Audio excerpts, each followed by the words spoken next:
Hey everybody, Jason Atkinson here, author of Live Like an Athlete. And in today's short fat loss video, we're going to be talking about the power of fasted training. Now, for those of you who don't know who I am, I'm a 45-year-old fat loss expert. I was featured in national news media publications, including Success Magazine, for successfully losing 75 pounds and maintaining a new healthy weight for more than 5 years. I have a bachelor's degree in science. I've taught anatomy, human physiology, and biology in the classroom. And I was also a runner-up in the largest ever body transformation contest. As a matter of fact, it was the very first round of the Body for Life contest that happened way back in 1999. So I've been in the health and fitness game for over 20 years now. One of the questions that I get pretty often from coaching clients and my nutrition clients is whether they should train in a fasted state or whether they should actually eat something prior to the workout. My standard response to that is it depends on what your goal is. If your goal is maximizing physical performance, so if you're an athlete of some sort, or if your main goal that you're interested in is improving your performance in a sport or some activity, then eating prior to the workout is a great idea. If, on the other hand, like the majority of my clients, readers, and listeners, your goal is body composition or fat loss without losing a substantial amount of muscle, or possibly even while gaining or maintaining muscle, then your best bet is going to be training in a fasted or semi-fasted state. Now, before you can understand exactly why this is the case, I'm going to give you some of the science behind this. So we're going to talk about the energy pathways or the different metabolic pathways that the body has. So the first pathway that is used for short duration, high intensity effort is called the creatine phosphate pathway. So if you're doing a maximum lift or an all-out sprint for a very short period of time, that is going to use the creatine phosphate pathway. Your body's currency is called adenosine triphosphate, or ATP, and that can be replenished, but then there has to be a rest period while your body recovers and rebuilds the ATP. That's why you can't just exercise all out to exhaustion indefinitely. So with a high intensity effort, like I talked about before, you're going to be using that CP pathway, it's called. That's the reason why, by the way, people supplement with creatine.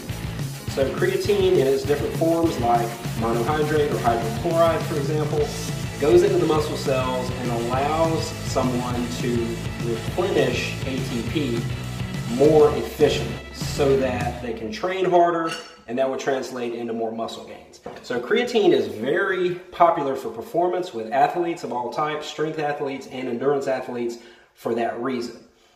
The next type of energy pathway or metabolic pathway is what's known as the glycolytic pathway.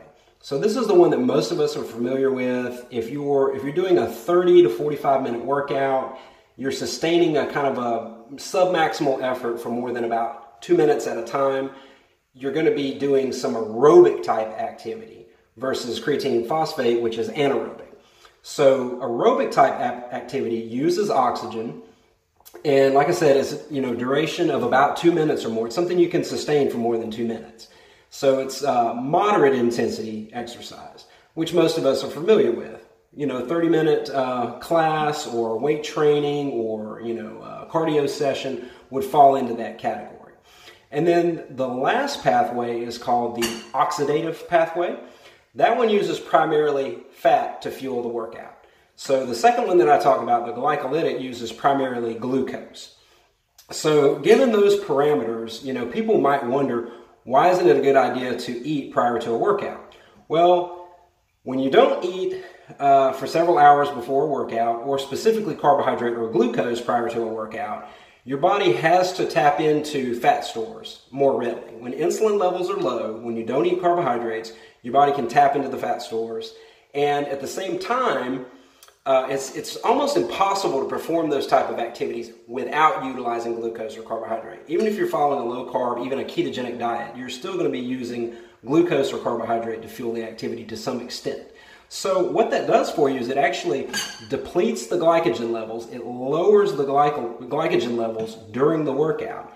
And then when you do consume carbohydrates, it creates space for them so they have a place to go and they don't get stored as fat. And you may have heard this idea promoted that training at a lower intensity, or heart rate zone training it's sometimes called, will force your body to use more fat as fuel during the workout. Therefore, it's preferential to higher intensity training. You may have heard that before.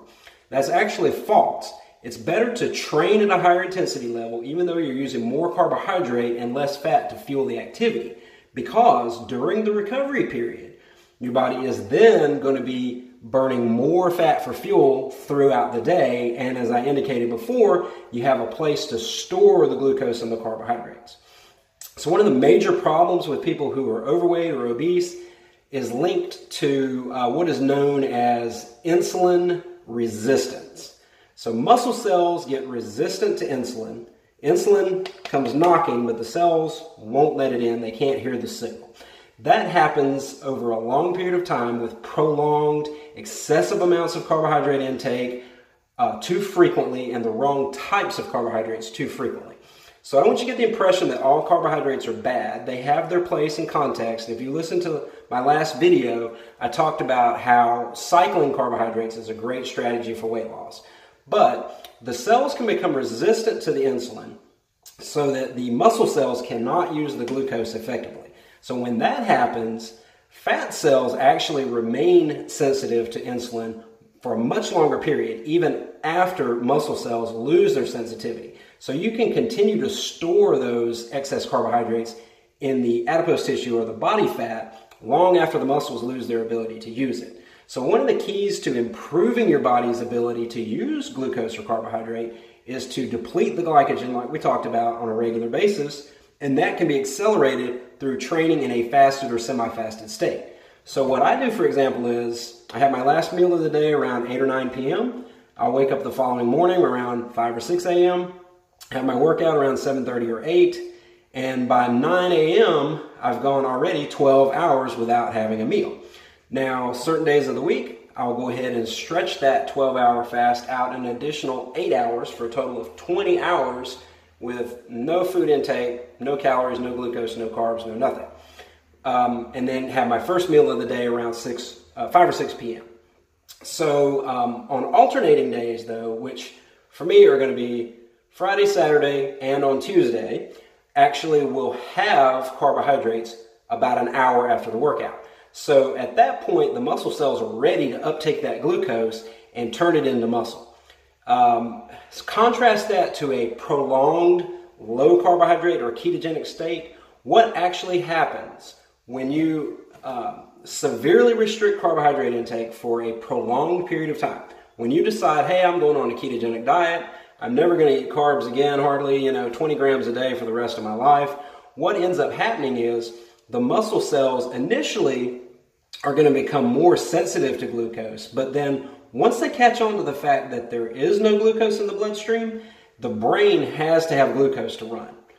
It can run on ketones, which are an alternate fuel source, and your body can also run on fatty acids, but you're always going to use glucose. In whatever type of diet you're following, you're always going to be using carbohydrate or glucose to some extent, even if your body's manufacturing it from the proteins that you eat. So what happens on a prolonged ketogenic diet is the body suddenly decides there's no glucose, there's no carbohydrates, so it actually reduces the insulin sensitivity of the muscle cells. It makes the muscles insulin resistant, if you will, and diverts all the incoming glucose to power the brain, which is the most energy demanding organ in the body, by the way. It uses up to 20% of our energy. And so that's the exact opposite of what you want. Now you've created a situation where the muscles cannot uptake glucose. So when you finally do break down and have those carbohydrates, which everyone eventually will do, you'll go to a birthday party or you'll have some special occasion where there's a cake or ice cream or something like that. When you actually do take in those carbohydrate calories, your body is not able to store them in the muscle tissue because of the insulin resistance in the muscle cells. So what does it do? It stuffs them into the body fat, which is the exact opposite of what you want. So in order to keep your cell's ability to use glucose or carbohydrate, it's great to train in a fasted state and then consume carbohydrates strategically, even if you do it on alternating days following your workout. and try to keep those carbohydrates as close to your workout as you possibly can. So I hope that answers the question, whether fasted training or not. And I'll continue posting these videos. If you like this video, please subscribe to this channel. Please become a subscriber to my blog. You can follow me on all the social media sites that are at the link attached below, and pick up a copy of my book. Live Like an Athlete is available on Amazon. I have that in print edition or ebook. You can get that for your Kindle, and it's very reasonably priced, and it's got 5 years worth of information packed in there. So that's all I have for you today. I appreciate y'all listening, and I will be doing another video soon. Thank you.